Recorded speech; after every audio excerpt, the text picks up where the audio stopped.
Welcome to New York Got Game.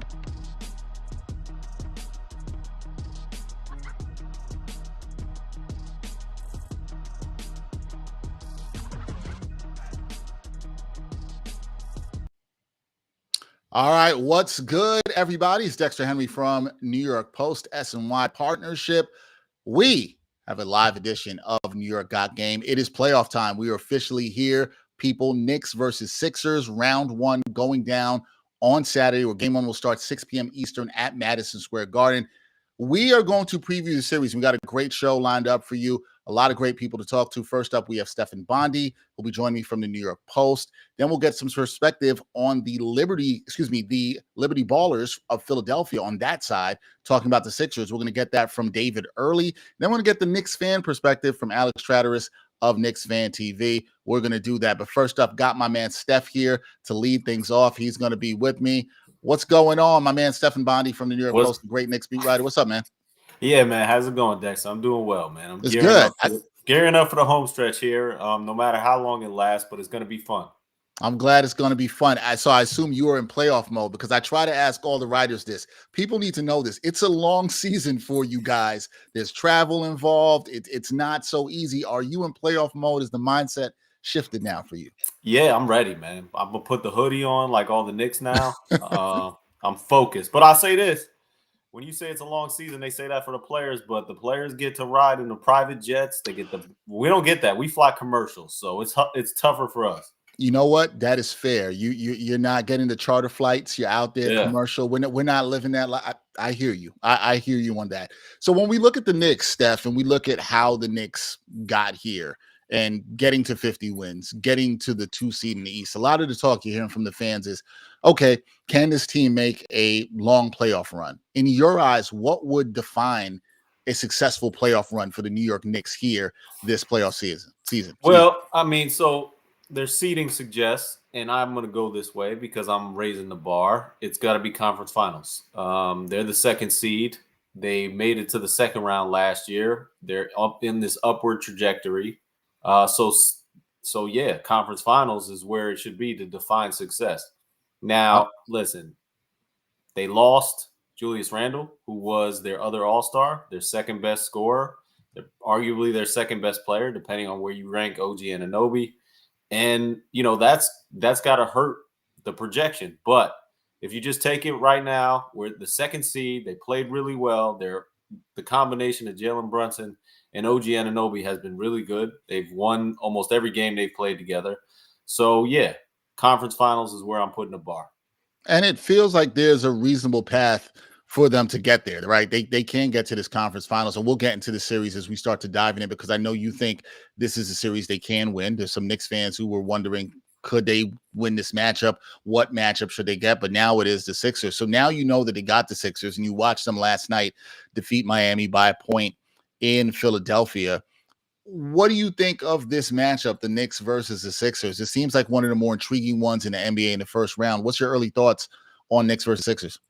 I mean, it's all about it. Joel Embiid's health. That's really all you can say. I mean, this guy, he's the reigning MVP, arguably the top scorer in the league. And we don't know where his knee is at. I mean, I just talked to Keith Pompey from the Philly Inquirer, and apparently Embiid came back, but then he tweaked his knee last Friday, and he hasn't looked the same. So, you know, will rest help? Will it get worse? Will it get better? These are the big questions, I think, that will carry this series and determine whether or not and how easily the Knicks advance. Because I think without Joel Embiid, the Knicks certainly do advance. I mean, you have to give them all the advantages there. And, you know, you and I were talking about this before we came on. When you looked at Embiid last night, Steph, you could see he didn't look 100%. Shout out to Keith Pompey on that, guy from University of Pittsburgh, the great University of Pittsburgh. All right. I didn't know that. Yeah, that's my pit guy. That's the big bro there. So shout out to Keith Pompey. But when you looked at him last night, I was saying to you, he looked a little bit tired. He looked gassed. The lateral movement. If he's not 100%, you think that would raise the Knicks' confidence in this series. But you know this because you've been around this team the whole time. The Knicks are not looking at it like that, right? They're not looking at it for any edge. They're looking at the opponent as this is the opponent that can still beat us, even with Embiid not 100%. Well, whether or not they think they're going to say that, and right? Tom Thibodeau is going to prepare that way. I think that's his strongest suit is to discover every angle, leave no stone unturned. So I think, whether or not Joel Embiid plays well and plays 100%, Tom Thibodeau has a game plan for any iteration of how this is going to go.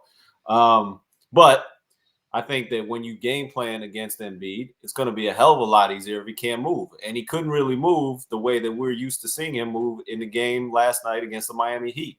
And if he's not moved, first of all, he looked like he did not want any part of taking it down low, like there might be pain involved. And like you said, the conditioning looked like it was an issue. So, yeah, I mean, that makes all the difference there. And if he's moving that way, I think the Knicks will try to attack him in the pick and roll. Send Isaiah Hartenstein out there and make Joel Embiid try to guard Jalen Brunson sometimes. And if Joel Embiid goes into a drop coverage, guess what? Jalen Brunson shoots over 40% from three-point land and can if you give Jalen Brunson room to operate, he's going to act like a surgeon and dissect you. So I think, Joel Embiid being out there at 25%, 50%, 60%, 70%, that's going to be a problem for the Sixers. Yeah, it should be a problem for them there. I want to talk to you about this being a problem because I know you saw this and had your eye on this. Paul Reed had some comments, the Philly backup center, saying that the Knicks were the easier team. It's the matchup they wanted. Does this stuff really play out? Will this be bulletin board material for the Knicks, something that they can use to motivate them? And did did he make a mistake there, Steph? Because the fans are going to come for him. First of all, it's Paul Reed. Second of all, I like it. Because I'm sick of the NBA being, we're best friends. I can't. No, it's a competition. So, I'm doing a story on I just finished the story on the last time the Sixers played the Knicks in a playoff series. And you got to go all the way back to 1989. That's crazy considering, these are two teams in the same division and, they've been around forever. But, in that series, so I was talking to Charles Oakley. His first quote to me was F Charles Barkley. And after they won that series, they won it. It was back then. It was a 5-game series, so they swept all 3 games. Charles Oakley, Mark Jackson, a couple other Knicks, they took a broom and put it on the floor of the 76ers and started sweeping. Now, I like that. That's fun to me. This is competition. This is sports. So, listen, we're not going to see that again. Everybody's buddy in the NBA now, but I like the idea of a player coming out and saying, yeah, we expect to win because what other mindset would you have? You know what I mean? So I like the mindset too. I'm just wondering if he did something extra to rile up the fans at MSG because they're going to be on his head for game 1, right? And you maybe if you're on the other side just looking for Philly, you gave them some extra motivation here. And is that a good or bad thing? No. Well, it depends how you're wired. Like Trae Young, it's Trae Young. Yep. They got on him, and guess what he did? He took that anger and animosity, and he turned it into a positive. Some people like being the villain. Some people like playing that way. Draymond Green probably enjoys being the villain because he certainly acts like it. So it works both ways. You get motivated in 2 ways. You can either shrink up or you can embrace the moment. But again, we are talking about Paul Reed. We're not talking about Joel Embiid and Tyrese Maxey, so it's not that big of a deal. Understood. It matters who you are. Got to put that in perspective. Want to thank everybody for tuning in with us live. Stefan Bondy, Knicks beat reporter, my colleague here with the New York Post, joining me. If you have any questions for us in the chat, we'll get to that later. Please send your questions. We will get some questions that you have for Steph that he will take in the time that he has with us. Steph, I want to ask you get back to Joel Embiid because depending on where he is, right? We don't know the status fully of his health, but we know he's not 100% healthy. He's still a player you have to account for. So how do you think the Knicks are going to guard Joel Embiid? Well, I think a lot of it depends on whether, like we said, if he's that player that we saw against Miami, I think they can throw smaller people at him like OG Anunoby. But if he's going to start banging down low like we've seen in the past, they're going to have to give him a steady diet of all the centers that the Knicks have. They're going to have to use those 12 fouls that Mitchell Robinson and Isaiah Hartenstein have. But the way I would play Joel Embiid, given the condition that he's in, and given what I saw back in January where they destroyed the Sixers in Philadelphia, is you run this man. You play fast because Joel Embiid does not want to play fast. He's not going to play well when he plays fast. And I understand it's the playoffs and the game slows down in the playoffs and the half-court game becomes more important. But the way that the Knicks really obliterated the Sixers in January was they just were running like crazy. And Joel Embiid couldn't keep up. And I don't think in the condition that he's in right now that he would be able to keep up now. So that would be my game plan for combating Joel Embiid is to just run him. Because I think the Knicks would win that game. And I understand Tyrese Maxey is good at that game, but Joel Embiid, that would be a disadvantage for him. Yeah, you brought up Tyrese Maxey there and the speed, and that's kind of where I was going to go next, Steph, with that, because we know the speed of Tyrese Maxey. We saw on Sunday in the Knicks last game, Kobe White was hard for the Knicks to stay in front of him. How do the Knicks guard Maxey? What do they do to deal with the all-star guard for the Sixers? Well, listen, if you let him run around and do his thing and try to stop Joel Embiid for 3 quarters, I think that if you pick up Tyrese Maxey in the 4th quarter, throw Miles McBride at him, give him a full court press, pick him up all 94 feet. I think that is a way to slow down Tyrese Maxey. And Tyrese Maxey still has a lot to prove. We're talking about a guy who's really stepped into his own this season. He's a front runner for most improved player. So he's got to show himself in the playoffs in a big spot. And the Knicks are going to find out quickly what level Tyrese Maxey is going to bring in the playoffs and what they have to throw at him. Yeah, going to be interesting to see what they throw at him there. When you look at the Sixers, I saw somebody in the chat just ask if Melton will return, if Shake Melton would return, and also asked about Deuce's minutes this year. Let's go to this question we have here, right? We got this question from Blood of the Panther. Sorry. How many minutes do you see Deuce having in the series? This is his first serious playoff minutes he will see. How many minutes do you see him playing in the series? I think it's a good question. I think that he played very well. I referenced that game in January a lot because that was the game when the Sixers were at full strength. They didn't have Joel Embiid for any of the other games against the Knicks. And that was one of Miles McBride's best games. I think he matches up very well against the Sixers. With that being said, Tom Thibodeau is going to have to reduce his rotation in the playoffs. He always has.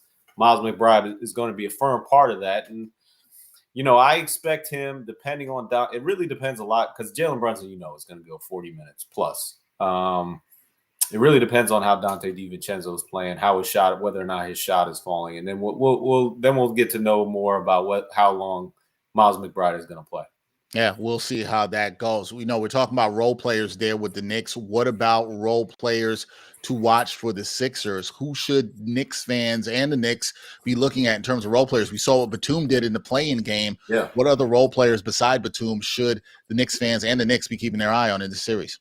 Well, I think Tobias Harris has been really struggling, but he's shown his capabilities in the past. So you don't want him to get going. That would be a problem for the Knicks. So I think that's an X factor for them. Another one is that pest, man, Kyle Lowry. I mean, when you remember what happened last year with the Miami Heat, what he was able to do. I mean, he was driving, he was giving Thibodeau fits. So now he's in Philly. I think he's going to play a big role. He's more experienced than really anybody on that team. He has his ring. He's not a guy. He's a guy that, the Knicks are going to have to worry about. I think that he brings a lot of experience and a lot of moxie to that Philly team. I didn't think that the Miami Heat upgraded by swapping out Terry Rozier for Kyle Lowry. And I understand Terry Rozier is younger and, he's more capable offensively at this point in his career. But in terms of, playoffs, I would rather have Kyle Lowry on my team. Yeah, Kyle Lowry, you used the word pest. I think a lot of people would use that to describe him. And it's complimentary. That's complimentary. Or you could say he's a flopper. But you could also say that about a lot of people. That is true. You could say that about a lot of guys in the NBA. I want to get to a question I saw here from my man, Jigga Porto, who from Knicks Morning Brew has to go. When he said, do you think we need a consistent number 2 scorer to win the series? If so, who needs to be that guy? Who do you think that guy is, Steph? Yeah, I mean, so this is the big question. Because they don't, other than Jalen Brunson, they don't really have that guy to say, give him the ball, you're going to have to create your own shot. Part of the answer is, well, Jalen Brunson is that guy. He's been that guy all season to kind of carry the offense by himself. And when he's blitzed and double teamed, he's going to find the right man to hit an open shot. But I do think it's important, and it's always important in the playoffs because you never know. This is when it's like, will role players step up or will they freeze in the moment? Some of these guys have been through it. Dante DiVincenzo has been on championship caliber teams, but he was hurt Remember, he was hurt that whole run with the Milwaukee Bucks when they won the title. OG Anunoby, he was hurt when they won the title with the Raptors. He didn't take part in that championship run either. They both have rings, but neither of them took part. So I think a big question for them, for other guys, whether it's Miles McBride, whether it's Josh Hart, Bojan Bogdanovic, will they hit their shots? Because they're going to get open looks as long as Jalen Brunson finds them. Jalen Brunson's going to have a lot of pressure on him, but he's going to find his guys. And I think, we're talking about an X factor. Bojan Bogdanovic is one guy who can create for himself sometimes. So, the bench minutes are going to be important. Bojan Bogdanovic is going to be an important part of that. And I think those are guys you have to look at. Yeah, and Bojan, for as Knicks fans know, he's been playing decently well down the stretch, was hitting some shots, was good in the last couple of games. We'll see if he can continue that as well. Steph, I want to get back to this because you mentioned this early, and I was talking with somebody else about this in terms of strategy for the Knicks against the Sixers in terms of offense. Attacking Joel Embiid, do you think we're going to see a lot of that, a lot of 1-5 pick and rolls from the Knicks and putting him into situations, and not even when Brunson has the ball in his hands, but also when Hartenstein, right, because he's such a willing and good passer. How much are the Knicks going to try to attack Joel Embiid offensively and test him? Well, if he's moving like he was in Miami, a lot. And I think that would be a very smart strategy. Here's the thing with in the last year, and I know people look at different parts of that Miami series when Jalen Brunson had his turnover, and to me, that series was lost when Jimmy Butler sprained his ankle in Game 1.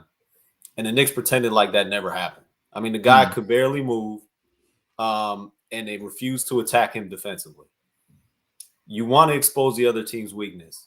If Joel Embiid is moving the way he did against Miami, you put him in as many pick and rolls as you possibly can. That would be my strategy. And I would hope that Tom Thibodeau is smart enough to realize that as well. I think he is. Yeah, I think that he would. Now, when you look at the other side for the Knicks, sticking with the Knicks on offense, right? Jalen Brunson, we know he's the head of the snake. He's going to have the ball in his hands, and we've seen how a lot of teams have tried to attack him throughout the season. How do you think Jalen Brunson is going to handle Philadelphia's defensive schemes? Because we know Nick Nurse can throw a lot of different things. He'll throw the kitchen sink at you defensively. So how do you think Jalen Brunson handles that, and how much of it is about patience here, Steph? Yeah, I mean, every indication is – look, I'm done doubting Jalen Brunson. Like, every time I said he can't do something, he can't do this, he's not good enough for this, he just proves me wrong. Now, every indication throughout this man's career, whether it's winning the championship in high school or winning national championships with Villanova or stepping up when Luka Doncic was hurt for Dallas in the playoffs against the Utah Jazz or coming into New York and carrying them against Cleveland and then Miami. He's shown that he's clutch. He's shown that he can rise to the occasion. And there's no reason to doubt. Now, I understand you're right. Nick Nurse has been a hell of a coach throughout his career. I think one of the most underrated upgrades of the offseason was exchanging Doc Rivers for Nick Nurse. I think they made a huge upgrade in that department. But, Jalen Brunson has shown me throughout his career, from the moment he stepped onto the floor as a member of the New York Knicks, he's shown me he can rise to any occasion. I don't doubt that he'll be able to find different ways to crack that defense. Yeah, well, look, and you, Steph, personally, you have been singing his praises at least halfway through the season. I think it was a time where you called him, you said, hey, this guy's already the second best Knicks point guard of all time. I happen to agree with you. I asked Walt Clyde Frazier about that a couple of weeks ago. He didn't give me a definitive answer, but he wasn't going to. You can't put him over Clyde yet, man. No, not over Clyde. But I asked him if he was number 2, and Clyde was like, yeah, he's dope. I think what Clyde was doing was he didn't want to have anybody else feel bad. He's like, you know what I mean? He didn't want anybody else to feel bad. But who? But like, you can't. No. All right. I think what I said was the best. So I'm not like I don't count like the pre-70s because I never watched the basketball a Knicks game in like the 60s or 50s. I don't know anything about Richie Guerin or any of those dudes. Right. But after Clyde Frazier, he has been the best point guard in the Knicks uniform, and I don't even think it's a debate anymore. I agree. Don't tell me Stephon Marbury. Don't tell me Mark Jackson. Don't tell me Jeremy Lin. It's not a debate anymore. It's over. He's the best point guard for the Knicks since Clyde Frazier. I'm with you. I don't think it's debatable at all. I'm with you on that. So I'm just saying you've been singing his praises all the time. Now we talked about what Nick Nurse could do, right, and the different defenses he could throw. in the playing game against Miami, we saw Miami throw a lot of zone at the Sixers. Should the Knicks employ some zone here in this series against the Sixers? I wouldn't start messing with some. I mean, listen, maybe Tibbs is drawing up something that he working up some scheme that he's never shown before, but zone has not been a big part of his defense. Zone has always been a big part of the Miami Heat's defense. Yep. So I wouldn't expect him all of a sudden to be like, all right, well, now we're a zone defense team. So that is not something I expect. The book of commandments from Tom Thibodeau is protect the rim. Yep. Make sure you grab the rebound. So yeah, I mean, it could get him in trouble in some drop coverages if Joel Embiid starts hitting his 3-point shot and starts hitting mid-range jumpers like crazy. Then maybe he'd have to adjust some coverages, and he's shown a willingness to do that. But I don't expect the Knicks to just go out there and start playing zone. That is not something I envision. Okay, don't expect them to do that at all whatsoever. But offensively, how should the Knicks attack this Philly defense? And I asked this question specifically, Steph, in terms of when the ball is out of Jalen Brunson's hands, because we've seen a lot of teams blitz him, and then another player will get it. It's a 4-on-3 situation. So how should they look to attack the Phillies defense in those situations? Yeah, I mean, first of all, you start the offense in Jalen Brunson's hands. If he's double teamed, you kick it to the open man. You want to end up with the ball in the hand. If you're shooting a 3-pointer, you want it in Dante DiVincenzo's hand. You want it in OG Anunoby's hands in the corner. And if it ends up in Josh Hart's hands, maybe he decides to take the 3-pointer. Maybe he decides to drive to the rim and kick it out and try to get another triple-double by picking up an assist. I think that the Knicks do not have a very complicated offense, and I don't think that's going to change. I think they're going to attack the Sixers the same way they've been attacking everybody else, and that starts with Jalen Brunson with the ball and passing the ball around the perimeter and read and react. That's been their bread and butter, and I don't think that's going to change. Not going to change here in the playoffs. It's been working for them. We're here with Stefan Bondy, beat writer for the New York Post, on this live edition of New York Got Game. Let me throw something else in there. Go ahead, Steph. The Isaiah Hartenstein floater has become a weapon. I mean, that guy, what his evolution as a player under Thibodeau has been something to watch, because I think when he started, the idea was, well, you're a Thibodeau center, so which means you're just gonna hang around the rim and your opportunities are going to be limited and you're never going to be able to make any plays. You're just going to clean up messes. But at some point, he convinced Tom Thibodeau to have a confidence in him to catch the ball in the elbow and make plays. And he's been finding cutters. And then now more recently, that floater has become really an efficient weapon for him and for the Knicks offense. So I also expect that to be part of the repertoire. Yeah, and I would also add to that, Steph, you would expect that to be part of the repertoire, especially with Joel Embiid hobbled, and that's a good threat at him that he has to now worry about the floater, right? He can't really just sit back and drop coverage. He has to respect that floater from Hartenstein. So no, good point there as well. We talked before about some of the X factors for the Knicks, and we got a couple more minutes with Steph here. Let's just look at game one. Obviously, in any series, you want to get off to a good start. You want to start off 1-0, get up early in the series. What's the keys to the Knicks getting a victory in game one on Saturday at the Garden? Well, a lot of it is what we've already talked about, but the one you can never predict in game one, and it's going to be at MSG, the crowd is going to be insane. You know that's what's going to happen, is how nerves play a factor. We talked about the role play. I have full confidence that Jalen Brunson is going to come in and just do his thing, just because he's shown that he has ice in his veins throughout his career. But some of these guys, you never know how they're going to react when the bright lights are happening. And we saw last year, it didn't happen to the Knicks, but it happened to the Cleveland Cavaliers. I think Mitchell Robinson went like this. Remember that? He was talking about I remember. Yeah. So, yeah, I think that's always a factor. The Garden, I remember going there for game one against the Atlanta Hawks right after they finally let fans in the building. And that atmosphere was insane. And it was something that a lot of those players afterwards said, that's something I never experienced. So I think that's going to be a big question, is how these players, some of them are never experiencing a home game at the Garden before, how they react to that atmosphere. Yeah, that's always a factor here. So we'll see how some of those players, especially the role players you talked about, react to that. All right, Steph, I got to put you on the hot seat. I don't know if you're a prediction guy or not. I actually don't know. I don't feel like I've ever asked you a prediction. Maybe I did at the start of the season. I don't remember. What's your prediction for this series?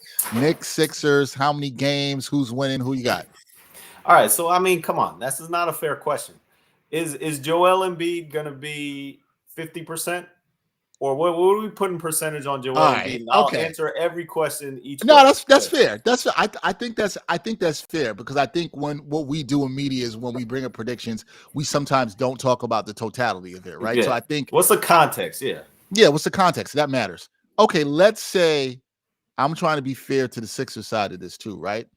Let's say for no matter whatever games you think is going to go, I'll give you a whole full 7 games if you want to say that. Joel Embiid will be at 70% of what he is. Knicks in 5. Knicks in 5. Knicks in you 5. You said that 70%. Quick with your chest. Okay. Yeah, because I told myself even before you asked the question, anything under 80% is 5. Oh, okay. So yeah. But 100% Joel Embiid. Yes. 100% Joel Embiid. I'm taking the Sixers in 7. 100% all Joel Embiid taking the Sixers in 7. What if it's at 90% Joel Embiid? What are you doing? Knicks in 6. Okay. See, folks. So for everybody watching, the context can matter. That definitely got to do that. I mean, listen, Joel Embiid is the reigning MVP for a reason. Fair. And when you saw him in the lineup with the Sixers, they were 31-8. I mean, the difference between a healthy Embiid and a not healthy Embiid for the Sixers this year was the difference between the 2nd seed and the draft lottery. That was the drastic difference that he made for that team. So, watching him against the Heat, I think the Knicks will pick that version of the 76ers apart. Watching Joel Embiid at 100% earlier in the season, I think they're going to have a lot of problems. It's a good point. The Sixers were 32-8 when Joel Embiid has played. That was a 66 win pace that they were on had he played the entire season. Obviously, they're coming to this game hot. They've won 9 in a row. So it's really interesting. We got a couple more minutes with Steph here. If you have any questions for Stefan Bondy, the great beat writer for the New York Post, covering the New York Knicks, not for the New York Knicks. Here's a question we have. Are there any stats that you're keying on that will be an indicator for the Knicks' success here? Rebounds, transition points, etc. I do want to say, Steph, I feel like rebounds are big in this game. Yeah. Because the Knicks are obviously the number 1 offensive rebounding team. So what are the stats with rebounding, if that adds into, what do you think is going to be big in terms of their success in this series? Yeah, I mean, rebounding was the reason why they destroyed the Cleveland Cavaliers last year. And Mitchell Robinson was a huge part of that. Now, we talk about the health of Joel Embiid, but the health of Mitchell Robinson has also been a question. He has not looked the same player since he came back from the ankle surgery. Now, the Knicks are lucky that Isaiah Hartenstein came in and played the way that he's been playing, kind of. But if you have fully healthy Joel Embiid, you're going to need Mitchell Robinson. And I think rebounds are going to be a big part of the Knicks game plan. I think it's important for the Knicks.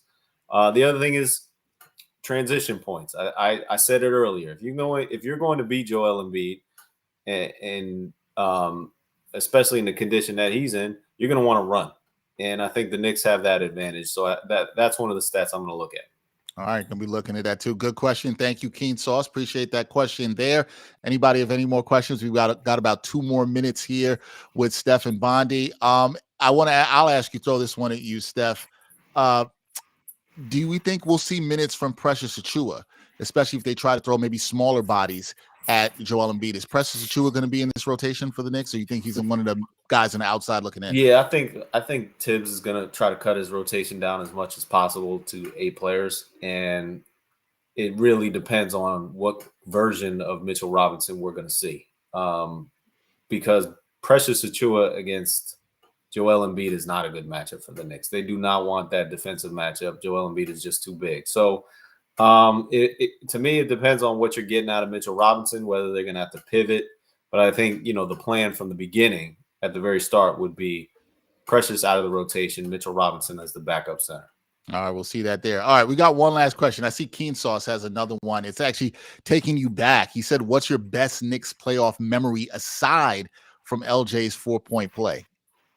My best Knicks memory. See, here's the problem. I grew up, I'm 44 years old, so I was big on the Knicks in the 90s, and they always just broke my heart. So I only got negative memories from those playoff runs, man. Like the Ewing floater, the Charles Smith layups when he was fouled. Was he not fouled? with Tony Kukoc hitting that shot. I mean, they actually won that series. The Houston Rockets series where John Starks couldn't hit anything.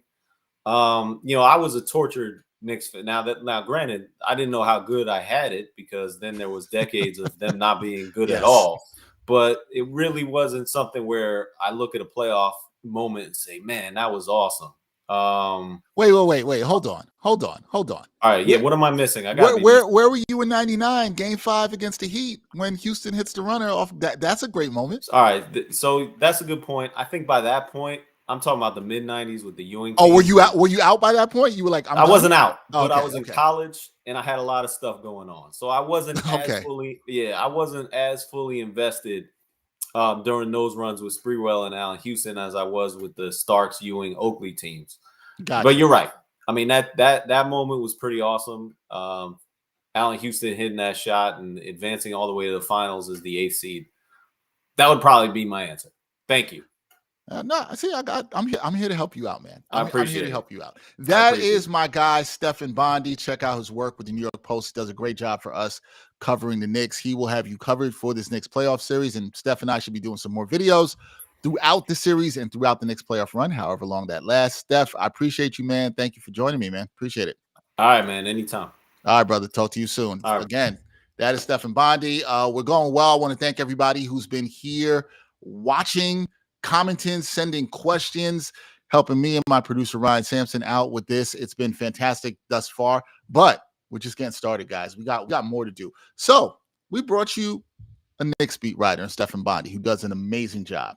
But now I got a guy who I actually been wanting to connect with for some time, and I got him on because I reached out to him. He does a great job covering the Sixers, works for SB Nation and Liberty Ballers. His name is David Early. He's not late to the show. He's right on time. David, what's going on, my guy? How you doing? How you doing, Dexter? I'm good. Thank you for reaching out. Oh, man, good. I had to reach out to you today because I said, look, my man Brandon London, who does stuff for the New York Post, he always does something on the football side where he says, no, you got to know your enemy every week, right? We got to know the enemy. So you can't go into a series and not talk about the other side, right? We try to keep this fair and balanced. So I had to have you here. You're on the Sun Tzu tip. I like it. Phil there Jackson you go. I got to do that. Belichick would approve. Definitely.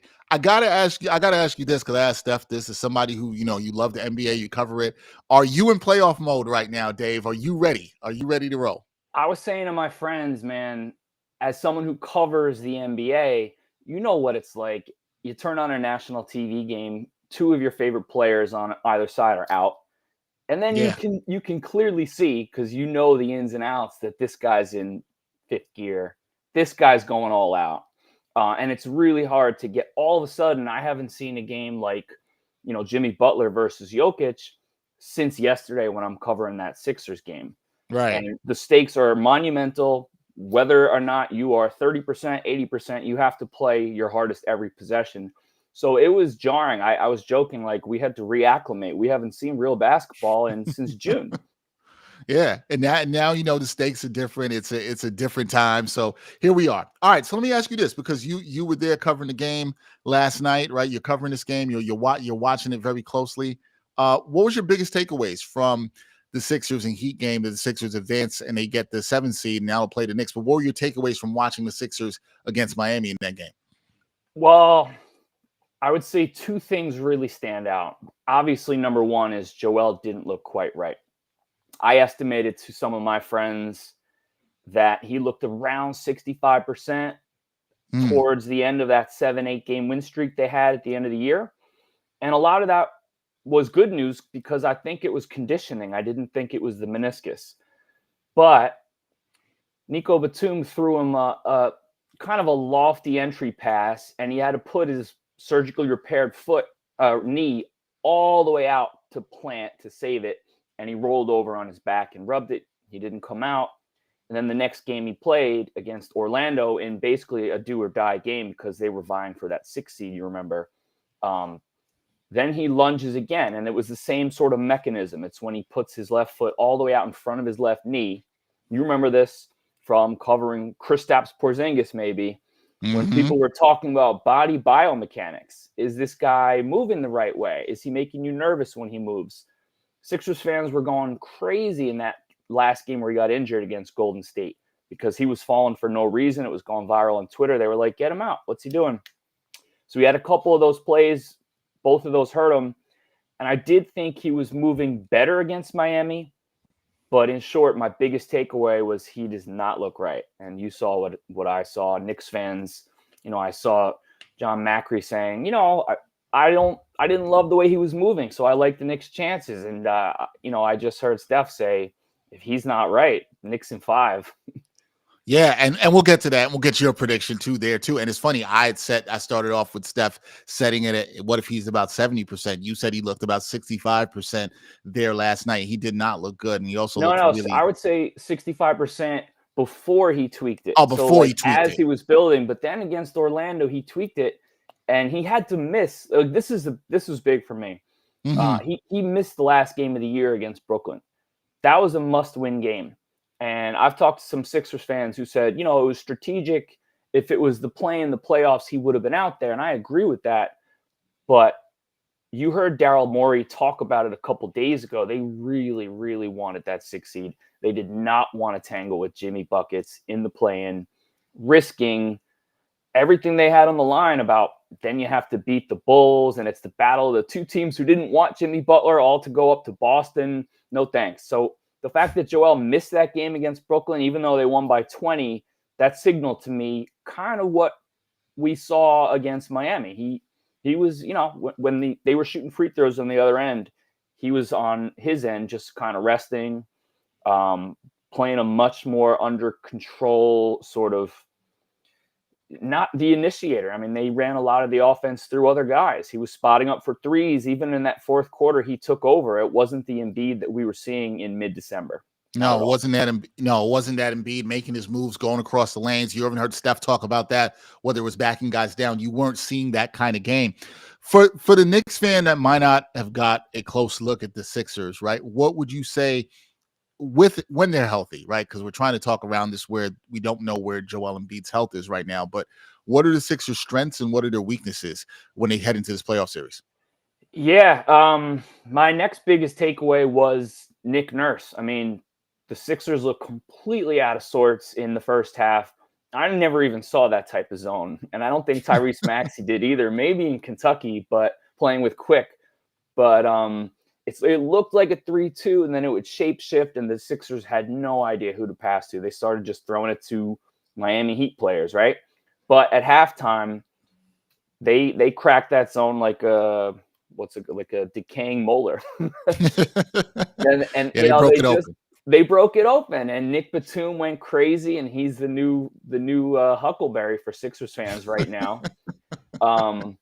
So I think Nurse is the real deal, and for the first time in several years, not to talk about Doc Rivers too much, the Sixers have a coach who makes halftime adjustments and beneficial substitutions, and that's a massive benefit there.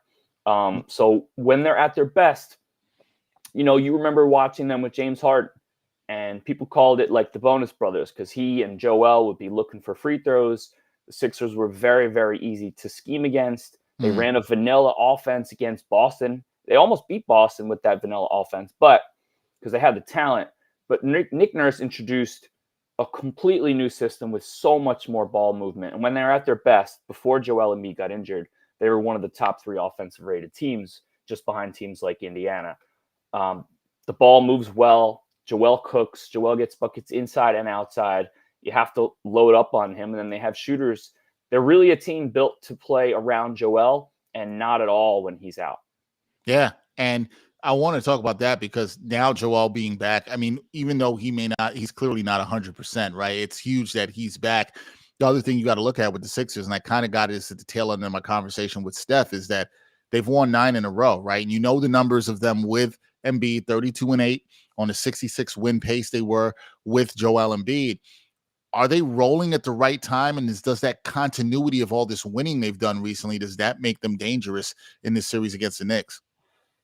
Yes and no. I would have said yes before that Orlando game because they were rolling and they have won those games and they are dangerous. I mean, you win the 2 seed and your reward is the reigning MVP. That stinks. And right. If I were a Knicks fan, I would have been completely torn, wondering who to root for. Is Butler more hurt? Is Embiid more hurt? Who do I want here? So I think it's tricky. I don't know. I'm not really quite sure how to answer. What do you think on that one? I mean, it's tough. I'm not that. That's why I asked you. Yeah, but it's no. I mean, it's really tough to say because there's so much with the health, too. So it's like, what are they rolling as, right? They're coming in here, but it's not like they're a fully formed product, right? It's not the Sixers team that we saw earlier in the season. I do think some of that winning matters, right? I do think having good habits matters in terms of what you're doing. I do think role players stepping up and how they were able to gut it out with Batum, right? I think that does matter. But at the end of the day, this, David, you've been covering the NBA for a while. You need your stars to step up when it counts, right? And you need, as much as you need the role players too, stars have to be stars. If your star's not 100%, it makes it easier for teams to game plan for you. And that's a difference. So coming in hot is great, but if they're not 100%, I'll say this. I don't know. The tweak of the knee makes me think they're not coming in hot, because I do think he retweaked against Orlando, and I do think that's significant. On the other hand, even before that, I mean, I think he returned April 2nd. He was playing with some new players. I mean, Batum was out there earlier, right, but guys like Lowry, Buddy Hield, Campaign, there were some new faces, and Lowry and Hield were playing big minutes. Hield's minutes started to go down as he wasn't shooting quite as well. But the continuity was off. It just wasn't there. The passes, Joel's processing, as he admitted, a little pun on their rebuild. But I see that. He said that the number one thing was he's got to trust it right after conditioning. So yeah, his physique looks pretty good. We've seen in 2019 him come back after a layoff, and he's literally out of shape. Brett Brown was like, "We're gonna get fired because Joel Embiid's out of shape." That wasn't the case this time at all. He looked good, but you could tell his wind was low. And yeah, you could definitely tell that. So with that being said, right, we're talking about the fact that Joel Embiid's probably not 100%. We know Tyrese Maxey is a stud. He's an all-star, but this is the first time he's really being asked to do it here in the postseason with the ball in his hands. Take the stars out of it.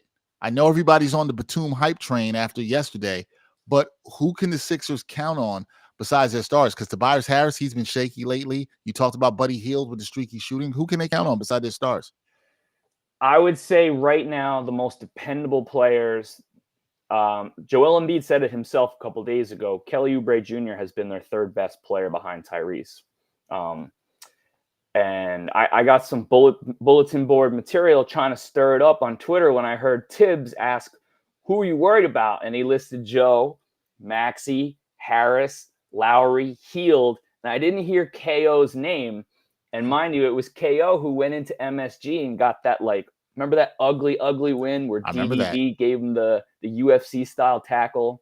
KO dropped 18 and 10 in that one, and he's been the Sixers' third best player over this time. He's one of the few players alongside Maxey who I think benefited from Embiid's absence because he got to see winning basketball at a very high level. He got to get plenty of reps in Nurse's sort of unpredictable system, and given the chance that he was needed to be, he was relied upon. I think he stepped into that role. So he's who I would turn to next. And Steph said it. Harris is the X factor, because normally we would have said him, but he's been in such a funk that, I mean, he was checking the seams with time against Miami and still not even hitting rim. So if he's, and then a couple games before that, we're saying, okay, we got good Toby tonight. So depending on which Toby you get, at this point, I trust guys like Lowry, Batum, and Kelly over him. Man, I don't know. Tobias Harris coming back home to New York. We'll see how he plays at the Guard. I'm sure he'll have some family and friends there. Now, for the Sixers, when you look at the defensively for them, they want to try to slow down Jalen Brunson. A lot of people have tried, and it has not worked. How do the Sixers slow down Jalen Brunson, Dave? How does that happen? I'll say what most NBA coaches would say. I don't think there's an answer for him. He's too good this year. It is interesting the way the Sixers have had to reacclimate to having Joe back. The Knicks were hoping to do that with Randall. Now you would have had a 1 and a 1A, or a 2, whatever, two high usage guys, and that might have taken them some time. The fact that Randall's not in, I think, might reduce their ultimate ceiling, but it might actually help them in the short term because they know exactly what they're going to do in this series. If I were the Sixers, I would throw some bigger bodies at them. I would throw a mix of Batum, Oubre, some tall, rangy guys, and tell them, look, just don't go for all the hezzies and pump fakes. If he needs to drain a three in your face, fine, let him and get out as soon as he's pulling up. I would also give him a mix of, what did Steph call Kyle? He had a gritty grinder word for him. I would give him some of that. I mean, Lowry is as slick of a veteran as there is. He knows all the tricks. He's the kind of guy who's going to try to draw 2 charges in the first quarter against your best star. So mixing it up in that way, and obviously plenty of looks. A lot of what Miami did to slow down Tyrese Maxey last night, I mean, every direction he drove, left, right, middle, there was more than one body for sure, and there were sometimes 3. You're going to have to do that and live with the results. If you can get him to operate in the mid-range, that's probably your best bet, even though he's lethal there too, right? You don't want him in the foul line. You don't want him doing that Morey ball stuff, hitting open threes and getting layups. So you might have to live with the middle. Yeah, sounds like a tough assignment for Nick Nurse and the rest of the coaching staff in terms of trying to handle Brunson. Last thing before I get you out of here, you heard me ask Stefan Bondy this. He made his prediction with his chest. And from you talking about how you looked at Joel Embiid and where he's at physically, what's your prediction for this Knicks Sixers series? Who do you have and in how many games? Yeah, I mean, I think you really rang the bell when you talked about the 1-5 high pick and roll, because if I were Tibbs, I would just body spam that like a video game, you know? I would because if he's not right and you've got Joel 30 feet away from the hoop, Brunson's going to snake around him, and it's going to be tough if he's not right. And I don't expect him to be right. I'm not positive that he's going to play every game of this series. If you told me it went 7, I'd say, okay, if it went 7, then he was probably out there. But can he play 7 games in a series like this? It's going to be loose balls with players like Josh Hart, who get every one of those loose balls. So I'm going with the Knicks without the knowledge that Embiid is healthy. No ifs, ands, or buts. I'm just going to say, based on everything I know right now, I favor the Knicks. I'll take them in 6 to win in Philly. Another one of my X factors is this Knicks fan base, man. It is starved. It hasn't had a good team since Steph was saying, since maybe the Spree days, maybe the Ewing days. They're going to travel. It's only an hour and a half away. I'm a little worried if I'm a Sixers fan that there could be a 25% turnout in Philly. So that's another element I'm worried about. Sixers might have to win 2 games in New York to win this series. Wow. Well, I'll tell you what, I do think the Knicks fans will travel. I think they'll go down I-95, want to hop into the city of brotherly love. But there'll be no brotherly love there when you're around those Philly fans. That'll not happen. I've experienced that. It will not. I recently went to a Knicks game in my Maxey jersey. Nobody bugged me though, but this will be completely different. Completely different. Yeah. I'm glad you know. You know. That is David Early. Check out his work with Liberty Ballers. He does a great job with that site for SB Nation, covering the Sixers, and he'll be doing a great job covering them throughout this playoff series. David, we'll connect again soon. I'm sure I'll have you on to talk throughout this series. So thank you, man. I appreciate you. Yeah, man. I appreciate you having me. Thanks so much. You do a great job. Anytime, brother. Thank you. Again, check out David Early there with the great insight there. And look, not done here. We're going to keep it rolling. I'm bringing in a guy. You've seen him on many times with me. This guy is a staple of Knicks Fan TV. He is one of the best in terms of breaking it down. Somebody I like to talk to. He and I sometimes we text. We have phone conversations about the Knicks. What's going on in sports? My guy, Alex Torres of Knicks Fan TV, joins me now. Alex, what's going on, my man? Dexter, my man, what's going on? I'm happy that you get to be here, man, and talk about the Knicks on Got Game. I'm happy that you invited me. We texted each other earlier today, and it's like you were about to text me. I wanted to text you and talk about the Knicks and the Sixers matchup. So what better way to let the people hear our conversation right now? Yeah, I was like, because funny, you texted me, and I was literally going to text you, and I was like, yo, Alex, I'd like you to hop on tonight as a guest. I wanted somebody, another content creator with the fan perspective. I wanted you to come on, and I thought of you, and then you texted me, and I was like, all right, well, let's continue this conversation here. And what Alex texted me, he's like, Dex, what do you think of this matchup? What do you think of this Knicks Sixers matchup? So I'm going to start by throwing that question back at you, Alex. Oh my God. There we go. What are your thoughts on this matchup? Because there was so much talk headed into the series, right, Alex? And I was talking to CP and Jonathan Macri when they were in with me in studio earlier this week. So much talk about should the Knicks have even got the second seed to potentially have this match. We know what it is. We know it's the Sixers. What are your thoughts? What do you think? First of all, phenomenal job on breaking it down with CP and Macri. That was a great show. Tapped into that. Thank you, man. Of course. This matchup, the way I look at it as both teams have an MVP caliber candidate. Knicks with Brunson, Sixers with Embiid. Both have two defensive-minded head coaches with Tom Thibodeau, Nick Nurse. Actually, when I was breaking it down with my guy Will, who covers the Raptors out in Toronto, they always joke saying Nick Nurse is Nick Thibodeau. So this should be an interesting matchup with Tibbs facing, I guess, Tibbs again on the other side. And then you look at it, and both teams have role players that can elevate their game when it matters most. Last night we saw Batum, right, knock down critical threes in order for the Sixers to come back and eventually win the game. And then on top of that, last season, we saw how much of an impact player, even this season through the regular season, Josh Hart is. So I think these teams are going to be evenly matched, even though the players Embiid and Brunson are at two different positions.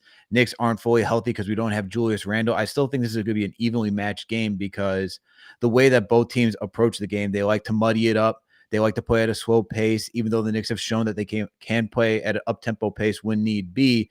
I think this game is going to be a slugfest through and through, and I'm looking forward to it. Yeah, I can't wait for game one on Saturday. The Garden is going to be rocking. You guys are doing a fan watch party. Was that Sucker Punch? I think you guys are doing a fan watch party at Sucker Punch. So anybody out there supports KFTV, go check that out. You said you think this is going to be a war, but Alex, in terms of talking to Knicks fans and, not just texting me, but talking to other Knicks fans, what's the current confidence level of Knicks fans right now heading into this series? Is it, it's going to be crazy outside MSG on Saturday night, but what's the confidence level of the Knicks fans right now? I think the confidence, it's mostly, they're confident going into thinking the Knicks are going to win the series. Mm-hmm. I don't know if they believe that's going to be a 5-game, 6-game series, 7 for some, but there's part of the fan base that is worried because, look, you got to give Philly credit. They're on a 9-game winning streak, okay? They won 8 games in a row before the regular season ended. They defeated Miami, even though Jimmy Butler got injured last night. This team is rolling right now, so it's not going to be a cakewalk. But I do believe, based on from what I've seen and people who I've talked to, that it's mostly confident that the Knicks have the firepower and the talent and the defense to go in there, especially with home court advantage, and defeat the 76ers. I mean, you look at this team up and down. The only thing, like I said, the difference is that Randall's not healthy. But I think when you look at the play styles and just how good Brunson's been to end the season, and especially Brunson, just because of how he's played, we're seeing guys give Brunson credit to being a top 5 MVP caliber, a top 5 MVP candidate at the end of the season. Like, we're seeing notable names out there. So I think with that, him rising to that level, on top of that, you see role players playing more consistently, looking at Josh Hart too. I think there's a level of confidence in Knicks Nation saying, look, this team is battle tested. They won 50 games. You didn't have Julius Randle for more than half the season at this point. You didn't have OG for parts of the season. You didn't have Mitchell Robinson for 50 games, right? And that you still end the season with 50 wins. You're second in the Eastern Conference. Other teams are going through injuries right now. Embiid doesn't look fully healthy. Why not us? Yeah. I don't think that's crazy. I don't think, the Knicks fans should not feel like, why not us? Dexter Henry here on New York Got Game Live, rocking with my guy, Alex Torres of Knicks Fan TV. Shout out to everybody in the chat. We appreciate you for watching, sharing, whatever it is that you're doing. Send your questions. I have some questions for Alex. You got some questions for Alex. We'll take those too. Alex, I think anytime you look at these series, right, you think about the stars. You just talked about Jalen Brunson, but we know Jalen Brunson needs help. Julius Randle, his co-star, is not here. Which Knick needs to step up against Philly? Is there a particular player you have in mind that you're like, hey, this guy's got to step up in this series? Yeah, there is one particular player that needs to step up, and that is Josh Hart, who's been very good throughout most of the Philly matchup. There's one game where he didn't play well, but the team as a whole, even Brunson was off that game. So we can just scrap that one, even though the Knicks lost, even with the Knicks losing that one. But for the most part, Josh Hart, whenever he plays Philadelphia, he's averaging 47% from the field. He's not necessarily shooting the 3-ball well, shooting 88% from the free throw line, averaging 14 boards versus Philadelphia, 5 assists. I mean, that's a guy who just seems, and 14 points, like I said, this seems like a guy who is poised to just go against Philly and be that second catalyst that we need. And we've seen him as the season progresses, being that playmaker that, where some fans wanted Bruce Brown. He's doing the similar things where it's like running a simple pick and roll, right? And just making easy reads. We see him, curling around screens and just getting downhill like RJ Barrett would when he was on this roster. So Josh Hart is my guy who I think is going to step up big in this series. Even the one matchup where Embiid was there, he still played really well. He was one of the main factors. It's him, Brunson, McBride, and Grimes. All 4 of those guys were critical factors in the Knicks demolishing the Sixers. I think it was like a 128 to like 90 some odd outing. It was almost like 30 points. So I think it was 30 points. Exactly. Yeah. Exactly. And, Josh Hart was critical in that game. So I think this is a good matchup for him. Yeah, I think it is. And when I think of Josh Hart and being in a good matchup, we know how good he is on the glass, right? He's one of the best rebounders for his size in the league. And rebounding, in my eyes, Alex, is absolutely going to be important in the series, right? Mm-hmm. And the reason I think that is because we know the Knicks are the best offensive rebounding team in the league. And in Philadelphia, I think this was according to per Cleaning the Glass, right? 26th in defensive rebounding rate. They grabbed just 71.5% of their opponents' misses. So when you hear those numbers and you know how good the Knicks can be on the glass, rebounding is going to be a big key. Would you say? Absolutely. I mean, and the thing is, the Knicks are 5th on the season, right? Through injuries and all. They're 5th in rebounding in the entire league.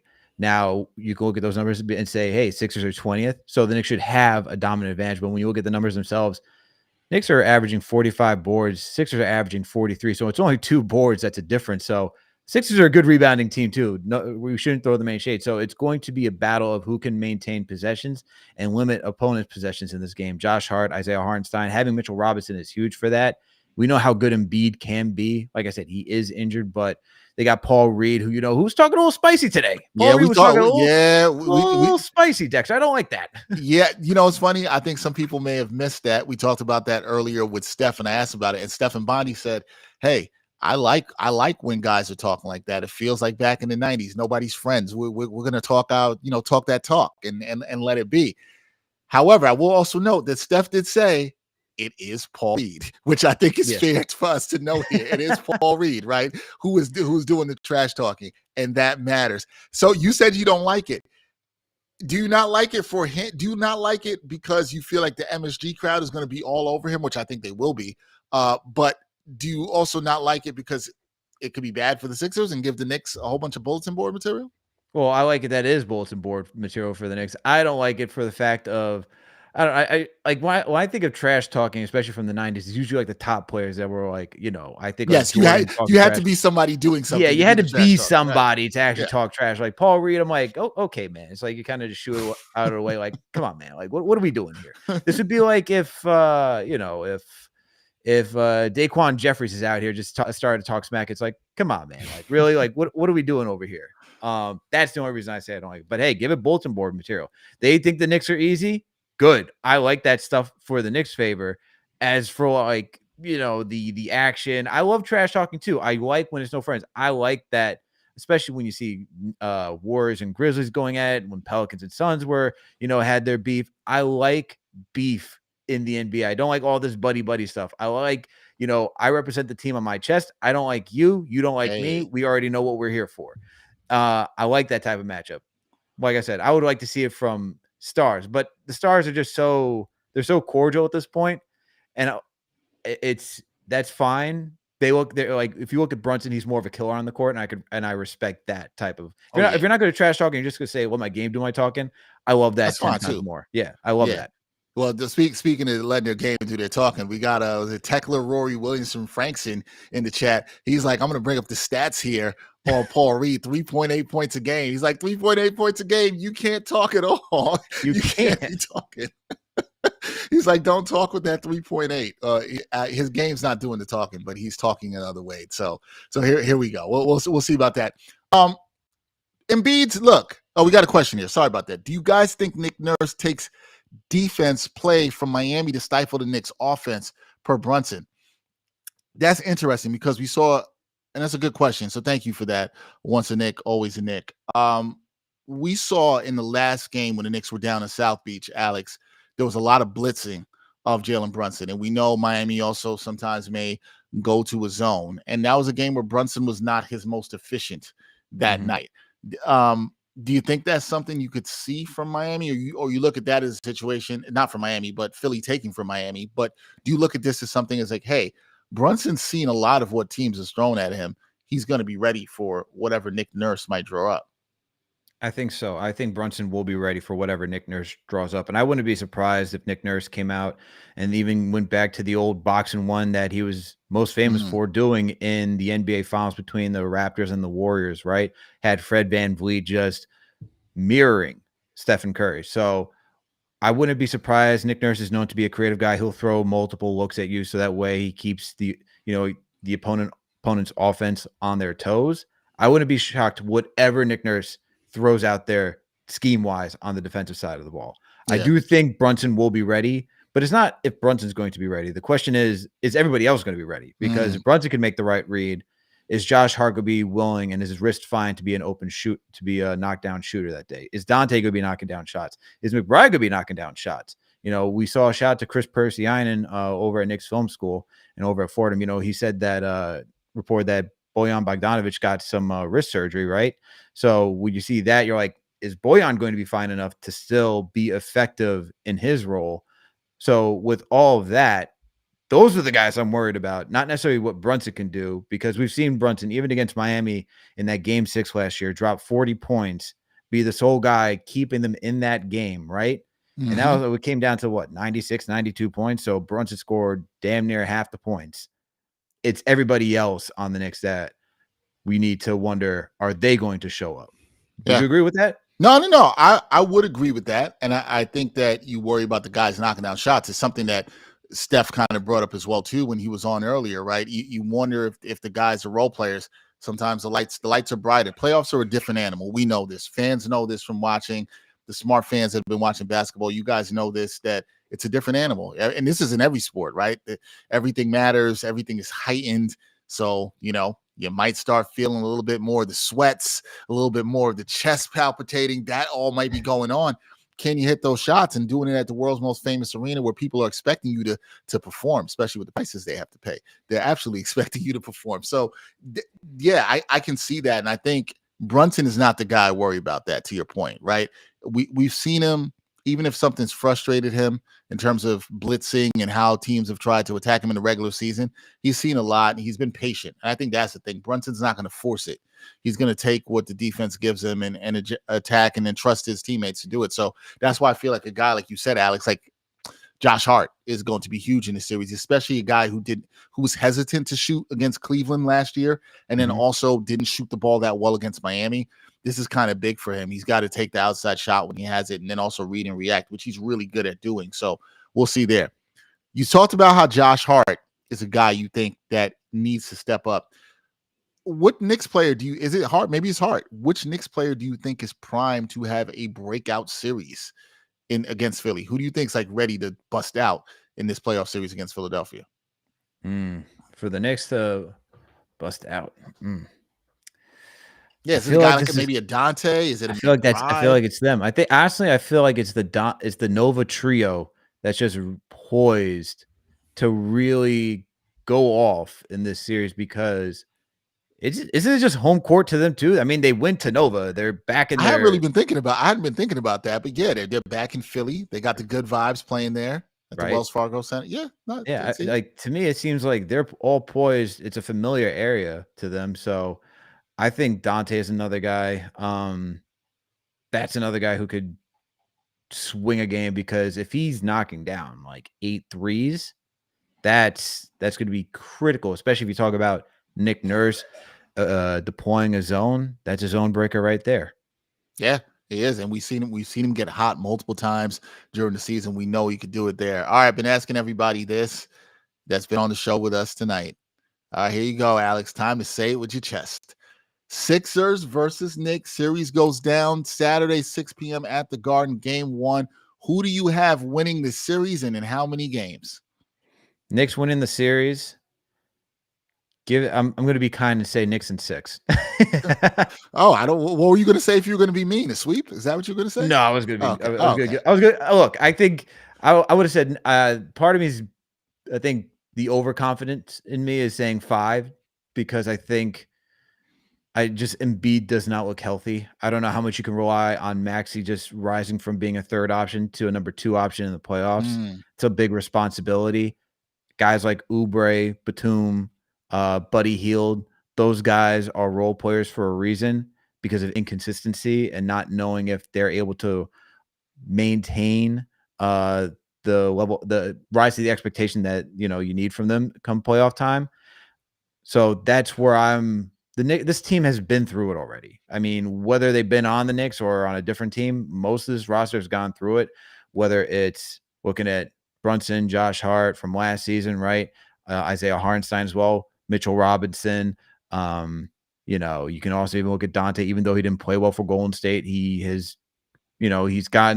potentially is gone through the motions enough now at this point where he should be a little bit more comfortable. He's had a good season. So guys with more experience, and that's what I'm looking towards for the Knicks. Those guys have more experience. That's how I feel that the Knicks should do this. But I'm going to be kind. I'm going to say Knicks in 6 just because I think I'm not going to discredit Embiid because he is a talented player. He does draw a lot of attention. And I think he is going to have like a game or so that favors him. He just doesn't look healthy to me. No, he hasn't looked healthy. Knicks in 6, seen some different things in the chat. I've seen Knicks in 5, Knicks in 4. These are all home games. That's fun. I'll tell you what, Sixers fans will not be happy about that if they feel like they're all home games and it's MSG Philadelphia. They're not going to like that at all whatsoever. How do you guys feel about homework? I assume you mean home court advantage in the series. I assume you mean home court, not homework in the series. Vegas has Philly as the favorite. Now, I wasn't shocked about this. I thought a lot of books would come out and have Philly as the favorite. That didn't shock me. And I know it's a slight favorite there. I hadn't really looked at all the odds, but how do you feel about that? Is that a little bit of disrespect to the Knicks there, Alex? I think it is a little bit of disrespect. What it's telling me is that Vegas doesn't believe how the Knicks ended the season. And what they're also accounting for is that Embiid is healthy and still playing at that MVP caliber level. And he just doesn't look like he's got his conditioning back. He was moving. You see the little bit of a limp yesterday. I think if you watch yesterday's game against Miami and you're giving the Sixers an edge over the Knicks, I think that's tough. Personally, I do think that's tough for the sportsbook. But I get it though. I get it. They believe that a big is more important than a guard. But hey, let Brunson be undervalued and all that stuff because again. So let him prove the haters wrong. Well, he's been doing that, and the other part of what Tekler was asking, and he clarified that he was saying home court is that that's also just the Knicks have home court. We know what MSG can be in the playoffs. Do you think this will be a huge advantage for the Knicks, as we've seen the last couple of times they've been in the playoffs where this crowd has been raucous? It's been good. It's been great actually. Good is an understatement. They've been great. The fans have been great. I would say that it should be an advantage for the Knicks in this one, but it can easily turn. We saw that against Miami last year. The game that's important to me is game 1. You got to win game 1. You got to set the tone and put the opponent on their heels and figure out how to adjust. I mean, if they take both games at home, that's just fantastic. But to me, game 1 is very important. How do you feel about that? Is there a game that is game 1 as important to you? Is home court as important to you? Game one, home court's definitely important. Which is to that point. I don't know how you felt about it, Alex, but I felt the Knicks were in every bit of their right to go for the number 2 seed. I like them doing that. I thought it was the right thing. I don't like that losing mentality. I do not like what Cleveland did. That's sucker behavior to me. I don't like any of that at all whatsoever. So I like that. Give yourself the best chance to get to the conference finals, have home court through the first 2 rounds. I think it does matter. But I also will add to what you said that I think matters is, yes, I absolutely believe game 1's are important. I think especially when you have it at home and you're building, set the tone.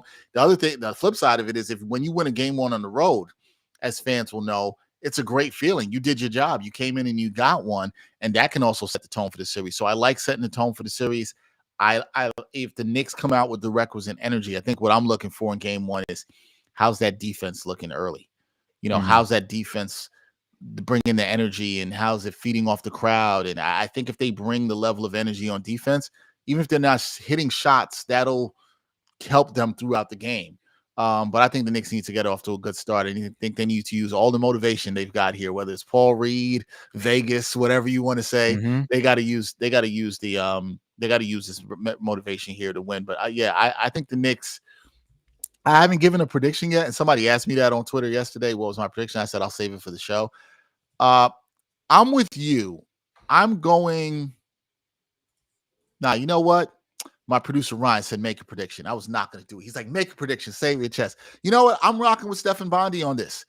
He asked me if Joel Embiid was at 70%, what I would do, and he said Knicks in 5. I'm saying the Knicks do the same thing they did in the first round last year to Cleveland. They won in 5 again. They win it at MSG and move on to the second round. Knicks in 5. Nice. There we go. I like it. I like that you said it, Dexter. I like that. Yeah, you put that on me. You left me to say it. You left exactly. This is your show. You know, this is your house. I don't want to disrespect. Hey, listen, man. The show is for the people, man. The show is. I say that all the time. The show is for the people. This is for the fans, and I'm glad that you showed up for this.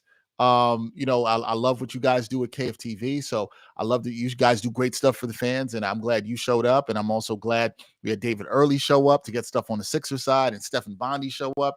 So it's really a fantastic show. And we're going to be doing some more of these, hopefully, especially during some of the road games through the postseason and some other. We don't know what we might do. We might just out the blue. We might just do a live stream. You know, you never know with us at the New York Post. We might just do that. You guys got anything cooking there at KFTV? What's going on? Well, we got we got a show happening tomorrow night. I think around 9 p.m. Okay. I'm doing Game of the Week tonight, so we got Keith Pompey coming through tonight at 10 p.m. Tell Keith Dexter said hi. Okay. So tonight, you know what? Your night just got better tonight. You're going to be doing 2 videos with 2 alums from the University of Pittsburgh. Ooh, look at that. Yeah. So it's nice. 2 sports journalists from the University of Pittsburgh. Tell Keith Dexter say hello. Look, I'll tell Keith that you say hello. But yeah, tonight, Game of the Week preview. Getting ready, man. We got to get ready over at Knicks Fan TV. So, you know, been pumping out content this week. CP had was it Begley, Bondi, and Fred Katz on earlier this week. He had Alan Hahn on this week. You know, he was on your show this week. You know, so CP just repping KFTV as always, doing a great job. And yeah, man, Game of the Week tonight.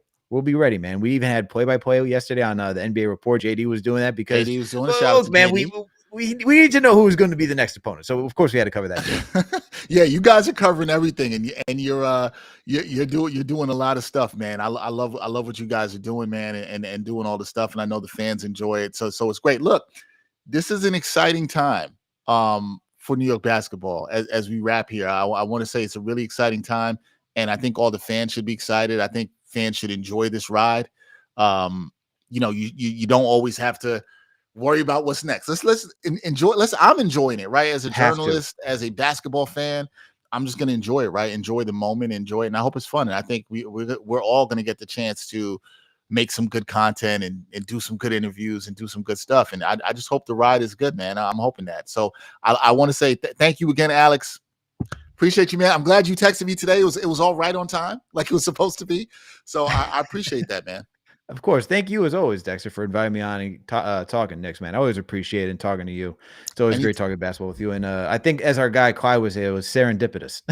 Yes, he would say it was serendipitous, and he'd probably have some other rhyming words to go with that I'm probably not going to do right here. That is Alex Torres. Check him out with Knicks Fan TV. One of the best. Alex, appreciate you, man. Thank you so much. Appreciate you, Dexter. Catch you later, my man. All right, everybody. We had ourselves a really fantastic live stream.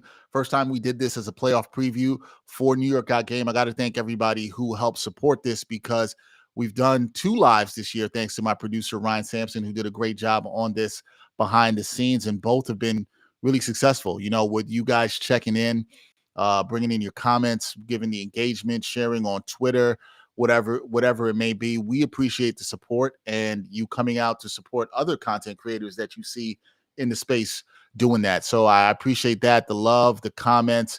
If you missed this or you caught this late, you can go back early. This will be archived on our YouTube channel. You can check out my interview with Stefan Bondy. You can check out my interview with David Early, and also the last person we talked to, Alex Torres of Knicks Fan TV. As far as New York Got Game goes this week, We will be dropping an episode. We're going to drop it a little early this week. That will be Sunday night. We will be talking with Andrew Claudio. He will be in studio to join me. We'll be talking about what happened in game 1, how the Knicks bounce back and adjust for game 2. And then we'll let you know what else we have going on. We'll have more things coming during the week. We also have, we're going to announce soon, an NFL draft live show that we're going to be doing with my man Ryan Sampson. That's going to be a lot of fun. So we got a lot of good stuff coming here on the New York Post Sports. Again, appreciate everybody. Thank you for the love. Thank you for the vibes. Thank you for the support. We'll see what the Knicks do in game 1 on Saturday at 6 p.m. at the Garden. I'm Dexter Henry. Until next time, we'll see you on New York Got Game.